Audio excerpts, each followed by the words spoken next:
কথা ধারাবাহিকের আজকের পর্বে দেখা যাবে চিত্রা ম্যান্ডিকে ডেকে বলে, হোটেল পার্ক রাজ, এখন তোমার কাজ হচ্ছে শুধু ওখানে গিয়ে দেখার অগ্নি ওখানে আছে কিনা। যদি অগ্নি ওখানে থাকে তাহলে আজকে রাতের মধ্যেই তোমাকে মুখ্যম চালটা জেলে ফেলতে হবে। এরপর দুজনে মিলে প্ল্যান করে কথাকে গুহবাড়ি থেকে সারা জীবনের জন্য বের করে দেওয়ার। এরপর দেখা যায় কথা আর কায়দা কানুন সবাই পার্করাজ হোটেলে যায় অগ্নিপর খোঁজ করতে। অনেক কষ্টে জানতে পারে অগ্নি সেখানের একটি হোটেল রুমেই আছে। অগ্নিকে কেউ বিরক্ত না করেই সেখান থেকে সবাই বাড়ি ফিরে আসে। এরপর কথা একান্তে আপন মনে বলতে থাকে, আমি সবার অভিযোগ মাথা পেতে নিতে পারি পাচক মশাই, কিন্তু আপনি আমায় ভুল বুঝে বাড়ি ছেড়ে চলে গেলেন, হোটেলে গিয়ে দিন কাটাচ্ছেন, এই কষ্টটা মেনে নিতে পারছি না। এরপর কথা অগ্নিব ফিরে আসার আশায় অগ্নিবর জিনিসপত্র সব গুছিয়ে রাখে। অন্যদিকে দেখা যায় অগ্নিবর বারবার কথার কথা মনে পড়ে। সকাল হতেই কথার ঘুম ভাঙতেই অগ্নিব ফিরে না আসায় কথা প্রচন্ড কষ্ট পায়। এরপর কথার কাছে জুনি আসে। কথা জুনিকে বলে, পাচক মশাইয়ের ভালো চাইতে গিয়ে খুব বড় ভুল করে ফেললাম, এত বড়ই ভুল করলাম যে সেই জন্য কাল বেরিয়ে গেলেন, এখনো বাড়ি ফিরলেন না।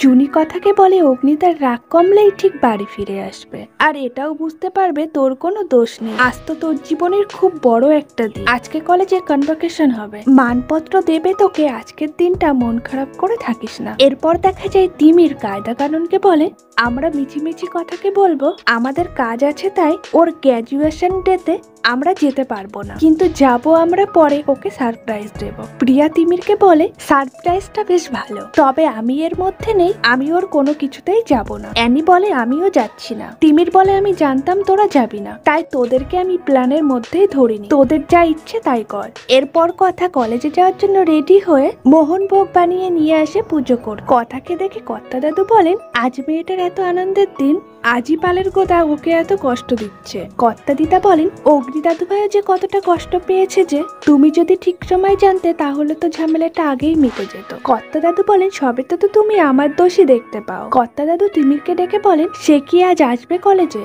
তিমির বলে, জানি না। এরপর দেখা যায় ঠাকুর মশাই কথাকে আরতি শুরু করতে বলে। আরতি করতে করতে কথা আপন মনে বলতে থাকে, আজকের এই বিশেষ দিনে পাচক মশাই আমার সাথে থাকবে না, উনি না থাকলেন যে আমার পরীক্ষাটাই দেওয়া হতো না, আর আজ ভালো ফলের জন্য সারা কলেজের সামনে আমায় সম্মান জানানো হবে, আর এই দিনেই উনি থাকবেন না, দয়া করে তুমি ওনাকে বাড়ি ফিরিয়ে আনো।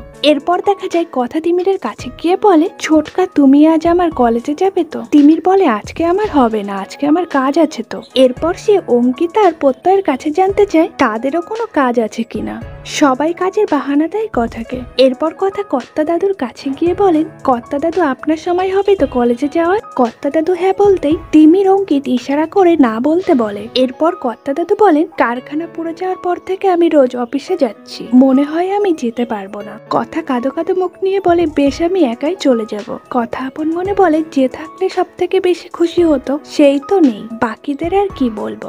কথা সেখান থেকে চলে যেতে নূপুর তিমিরের কাছে গিয়ে বলে, এইভাবে বলার কোনো দরকার ছিল? তিমির কর্তা দাদুকে বলেন, মেয়েটাকে একটু চমকে দেব, এরা বুঝতে পারছে না, কথার এরকম একটা দিনে আমরা যাব না তা কি করে হয়? কর্তা দাদু বলেন, শুধু পালের গোদাই এটা বুঝলো না, তার শুধু রাগ আর জেদ আছে, আর আছে কিছু চোখে ঠুলি পড়া কিছু সাপোর্টে। কর্তা দিদা এসে বলেন, ছোট খোকা শেষের কথাটা বোধহয় আমাকে বলা। কর্তা দাদু বলেন, না আমার কপালকে। দুজনের মধ্যে ঝামেলা বাঁধার আগেই তিমির কর্তা দাদুকে নিয়ে চলে যান। এরপর দেখা যায় কলেজে কথার কাছে জুনিয়র ঋতু আসে। ঋতু বলে, কথা তুই আজকে লাইনের ফার্স্ট দাঁড়াবি আর আমি মাঝখানে, তাতে কিন্তু আমার কোনো দুঃখ নেই, আমি ভীষণ খুশি ম্যান্ডি লাস্টে দাঁড়াবে।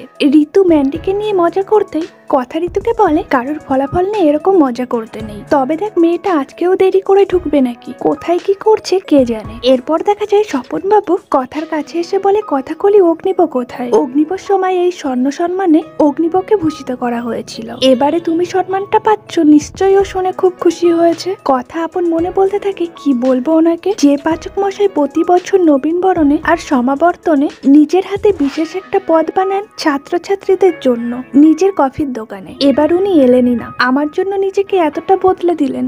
এরপর কলেজে সমাবর্তন অনুষ্ঠান শুরু হয়ে যায়। একে একে সব ছাত্রছাত্রীদের নাম ডেকে সংশয়পত্র দিতে থাকে। ম্যান্ডির নাম ধরে রাখতেই ম্যান্ডি না আসায় কথা জুনিকে ডেকে বলে, ম্যান্ডিকে দেখেছিস? এত করে নাম ডাকছে, কোথায় গিয়ে বসে আছে মেয়েটা বলতো? ভিডিওটি ভালো লাগলে অবশ্যই লাইক কমেন্ট শেয়ার করবেন। ডেইলি নিত্য নতুন ভিডিও পেতে ছায়াছবির জগৎ চ্যানেলটিকে সাবস্ক্রাইব করতে ভুলবেন না।